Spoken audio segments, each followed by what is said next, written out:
ଯେତେବେଳେ ଆପଣମାନେ ଶିବ ମନ୍ଦିର ଯାଉଛନ୍ତି ସେଇ ସମୟରେ କ'ଣ କରିବେ ନା ଯେତେବେଳେ ଦର୍ଶନ ପାଇଁ ଯାଉଛନ୍ତି ଏଇ କେତୋଟି କଥା ନିହାତି ଭାବରେ ମାନିବେ। ମାନିବା ଦ୍ୱାରା ଆପଣଙ୍କର ମଙ୍ଗଳ ହେବ। ଆଉ ବହୁତ ଲୋକ ଏଇ ଭୁଲଟି ବି କରି ବସନ୍ତି। ତେଣୁ ଆସନ୍ତୁ ଜାଣିବା ଶିବ ମନ୍ଦିର ଯେତେବେଳେ ଯିବା ଏଇସବୁ ଭୁଲ ଗୁଡ଼ିକ ଜମା କରିବେନି। ଜାଣିବା ପାଇଁ ଭିଡ଼ିଓଟିକୁ ସମ୍ପୂର୍ଣ୍ଣ ଦେଖିବାକୁ ଅନୁରୋଧ। ନମସ୍କାର, ମୁଁ ମନୋଜ ଦାସ, ସ୍ୱାଗତ ଆପଣମାନଙ୍କୁ ଆଜିକାର এই ଭିଡ଼ିଓରେ। ଯେତେବେଳେ ଶିବ ମନ୍ଦିର ଯିବେ ସେତେବେଳେ ଘରୁ କେବେ ବି କଳି ଝଗଡ଼ା କରିକି ଆସିବେନି ମନ୍ଦିର। ପ୍ରଥମ କଥା, ଘରୁ ପୁରା ଶାନ୍ତ ମନରେ ଆଉ ପୁରା ସହମତିରେ, ଯଦି ସ୍ୱାମୀ ସ୍ତ୍ରୀ ଆସୁଛନ୍ତି ଉଭୟଙ୍କ ସହମତିରେ ମନ୍ଦିର ଆସିବେ, କଳି ଝଗଡ଼ା ହେଇକି ଆସିବେନି। ଦ୍ୱିତୀୟରେ ଯେଉଁ ବେଲପତ୍ର ଫୁଲ ଏସବୁ ତୋଳିବେ, ଫୁଲକୁ ଅଗାଧୁଆ ତୋଳିବେ। ମନେ ରଖନ୍ତୁ, ଅଗାଧୁଆ ସିନା ତୋଳିବେ କିନ୍ତୁ କୌଣସି ପ୍ରକାରର ମଳିନ ବସ୍ତ୍ରରେ, ଅଶୁଦ୍ଧ ବସ୍ତ୍ରରେ ଫୁଲ ତୋଳିବେନି। ଠିକ୍ ସେହିପରି ବେଲପତ୍ର ତୋଳିବେ। ବେଲପତ୍ରକୁ ଯେତେବେଳେ ତୋଳିବେ ସେତେବେଳେ ଗାଧେଇଥିବେ ଆପଣ ଏବଂ ବେଲପତ୍ରର ଡେମ୍ଫକୁ ଛଡ଼େଇବେ। ଯେତେ ବେଲପତ୍ର ଚଢ଼ାନ୍ତୁ, ଗୋଟିଏ ଚଢ଼ାନ୍ତୁ କିମ୍ବା 108 ଚଢ଼ାନ୍ତୁ, ବେଲପତ୍ରର ସବୁ ଡେମ୍ଫ ଛିଡ଼େଇବେ।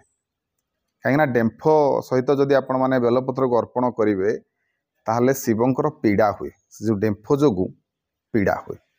ତେଣୁ ଏଭଳି କରିବା କଥା ନୁହଁ। ବେଲପତ୍ର ତୋଳିଲେ, ତାପରେ ଘରୁ ଆସିଲେ, ମନ୍ଦିର ପହଞ୍ଚିଲେ, ଭୋଗରାଗ କିଣିଲେ, ନଡ଼ିଆ କିଣିଲେ, କଦଳୀ କିଣିଲେ, ଯାହା ଆପଣଙ୍କର ସକ୍ଷମ ହିସାବରେ କିଣିଲେ। କିଛି ନା କିଛି ଫଳମୂଳ ଭୋଗ ଏସବୁ ନିହାତି ଭାବରେ ନେଇକି ଆସିବେ ମନ୍ଦିରକୁ। ଶୂନ୍ୟ ହସ୍ତରେ କେବେ ବି କୌଣସି ମନ୍ଦିରକୁ, କୌଣସି ଦେବତାଙ୍କ ପାଖକୁ ଦର୍ଶନ ଉଦ୍ଦେଶ୍ୟରେ ଯିବେନି। ଯେମିତି ଆମେ ଖାଲି ହାତରେ କୁଣିଆ ଯିବା ପାଇଁ ଭଲ ଲାଗେନି ନା, କାହା ଘରକୁ ଯଦି ଅତିଥି ଭାବରେ ଯାଉଛନ୍ତି ତାହେଲେ ନିଶ୍ଚିନ୍ତ ଭାବରେ କିଛି ମିଠା ଟିକେ ନେଇକି ଯାଆନ୍ତି। ଠିକ୍ ସେହିପରି ଯେତେବେଳେ ମନ୍ଦିରକୁ ଆସୁଛନ୍ତି, ଯେକୌଣସି ମନ୍ଦିରକୁ, କିଛି ନା କିଛି ଦ୍ରବ୍ୟ, କିଛି ନହେଲେ ବି ବେଲପତ୍ର ଫୁଲ, ନଡ଼ିଆ କଦଳୀ ଆଣନ୍ତୁ, ପଇସା ଖର୍ଚ୍ଚ ହେଉ ସେ କଥା ମୁଁ କହୁନି। କମ୍ ସେ କମ୍ ବେଲପତ୍ର ଫୁଲ ଯେଉଁ ଜିନିଷ ସବୁ ମାଗଣାରେ ମିଳୁଛି ତାକୁ ଆପଣମାନେ ନେଇକି ଆସିପାରିବେ। ଅତି କମ୍ରେ କିଛି ନହେଲା ନାହିଁ, ନିହାତି ଭାବରେ ବେଲପତ୍ର ଫୁଲ ଟିକେ, ଆଉ ଯଦି କଞ୍ଚା କ୍ଷୀର ଟିକେ ପାଇଲେ, ଦୀପ ଟିକେ, ଧୂପ ଟିକେ, ଏତିକି ନିହାତି ଭାବରେ। ବାକି ଆପଣଙ୍କର ସକ୍ଷମ ହିସାବରେ ଆପଣ ନଡ଼ିଆ କଦଳୀ ଯାହା ସବୁ ଡଲା ଭର୍ତ୍ତି କରିକି ଆପଣ ଫଳମୂଳ ବି ଆଣିପାରିବେ, ସେଥିରେ କୌଣସି ବାଧ୍ୟବାଧକତା ନାହିଁ। ତେବେ ମନ୍ଦିର ଆସିକି ପହଞ୍ଚିଲେ, ମନ୍ଦିର ଆସୁଥିବା ସମୟରେ କୌଣସି ପ୍ରକାରର କାହାକୁ ଆକ୍ଷେପ କରିକି କିଛି କଥା କହିବେନି, କାହାକୁ କମେଣ୍ଟ କରିବେନି। ଏସବୁ ଜିନିଷର ଧ୍ୟାନ ରଖିବେ। ଶାନ୍ତ ମନରେ ଆସିଛନ୍ତି, ଆପଣ ମନ୍ଦିର ଆସିଛନ୍ତି, ଆପଣଙ୍କର ମନ ନିର୍ମଳ ହେବା ଆବଶ୍ୟକ। ଆଉ ଆପଣ ଭଗବାନଙ୍କ ନିକଟକୁ ଯାଉଛନ୍ତି କିଛି ଦୁଃଖ ଜଣାଇବା ପାଇଁ ହେଉ କିମ୍ବା କିଛି ଆପଣଙ୍କୁ ସୁଖ ପ୍ରାପ୍ତି ହେଇଛି ସେହି ବିଷୟରେ ଜଣାଇବା ପାଇଁ ହେଉ। ତେଣୁ ଆପଣଙ୍କର ମନ ସେତିକି ପବିତ୍ର ପରିଷ୍କାର ରହିବା ଉଚିତ। ମନ୍ଦିର ଆସୁଛନ୍ତି, ମନ୍ଦିର ଆସିବେ, ଦର୍ଶନ କରିବେ। ଦର୍ଶନ କରିକି ଫେରିବା ସମୟରେ ମଧ୍ୟ କାହାର ଅନାଦର କରନ୍ତୁନି, କାହାକୁ ପାଟି କରନ୍ତୁନି ଜୋରରେ, କାହାର ମନ ଦୁଃଖ ହେଲା ଭଳି କୌଣସି କାମ ଜମା ବି କରନ୍ତୁନି।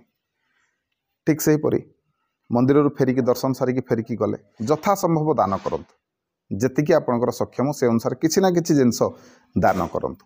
ଖାସ୍ କରିକି ଆପଣ ଯେତେବେଳେ ଶିବ ମନ୍ଦିର ଆସିଛନ୍ତି, ନିହାତି ଭାବରେ ନନ୍ଦୀ ମହାରାଜ ମାନେ ଗାଈମାନଙ୍କୁ କମ୍ ସେ କମ୍ କିଛି ଖାଦ୍ୟ ଖାଇବାକୁ ଦିଅନ୍ତୁ। ଛୋଟ ଛୋଟ ଛୁଆମାନଙ୍କୁ କିଛି ଖାଦ୍ୟ ଖାଇବାକୁ ଦିଅନ୍ତୁ। ପୂଜକଙ୍କୁ କିମ୍ବା ବ୍ରାହ୍ମଣମାନଙ୍କୁ କିଛି ନା କିଛି ଦାନ କରନ୍ତୁ। ସେହିପରି ଗରିବ ଅସହାୟ ଲୋକମାନଙ୍କୁ ମଧ୍ୟ ଦାନ କରନ୍ତୁ।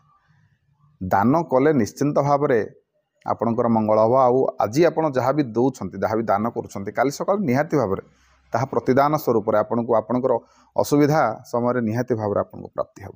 ଏମିତି ନୁହଁ ଆପଣ ଆଜି ଦାନ କରିଛନ୍ତି ଆଉ ଆପଣଙ୍କର କାଲି ସକାଳେ କିଛି ଏଭଳି ଜିନିଷ ବି ଦରକାର ହେଇପାରେ, ସେତେବେଳେ ନିହାତି ଭାବରେ ଭଗବାନ ଯେକୌଣସି ମାଧ୍ୟମରେ ଆପଣଙ୍କ ପାଇଁ ସେ ଜିନିଷଟି ପଠାଇବେ। ତେଣୁ ଦାନ କରନ୍ତୁ। ଦାନ କରିବା ଦ୍ୱାରା ନିହାତି ଭାବରେ ଆପଣଙ୍କର ମଙ୍ଗଳ ହେବ। ତେବେ ଇଏ ଥିଲା କେତୋଟି କଥା। ଠିକ୍ ସେହିପରି ଯେତେବେଳେ ଶିବ ମନ୍ଦିର ଆସିଲେ, ଦର୍ଶନ କରିସାରିଲେ, ଦର୍ଶନ କରିସାରିବା ପରେ କିଛି ସମୟ ମନ୍ଦିର ବେଢ଼ାରେ ବସିବେ। ନିହାତି ଭାବରେ এই କଥାଟି କରିବେ, ନିହାତି ଭାବରେ ବସିବେ। ଆଉ ହଁ, ଯେତେବେଳେ ମନ୍ଦିର ଦର୍ଶନ କରିବା ପାଇଁ ଆସୁଛନ୍ତି, ଏଇ ଯେଉଁ ଘଣ୍ଟି ଦେଖୁଛନ୍ତି, ମନ୍ଦିରକୁ ଦର୍ଶନ କରି ଆସିବା ସମୟରେ ଘଣ୍ଟି ବଜାଇବେ, ଫେରିଯିବା ସମୟରେ ଘଣ୍ଟି ବଜାଇବେନି। ଆଉ ଯେତେବେଳେ ଆସୁଛନ୍ତି ପ୍ରଥମେ ଏଇ ବୃଷଭଙ୍କ ପାଖରେ ନିହାତି ଭାବରେ ନମସ୍କାର କରିବା। ଆଉ ବୃଷଭଙ୍କ କାନରେ ଆପଣଙ୍କର ମନସ୍କାମନା, ଯାହା ବି ଆପଣଙ୍କର ମନୋକାମନା ଅଛି, ଯାହା ଆପଣମାନେ ଚାହୁଁଛନ୍ତି ପାଇବାକୁ, ଏଇଠି ଜଣାନ୍ତୁ।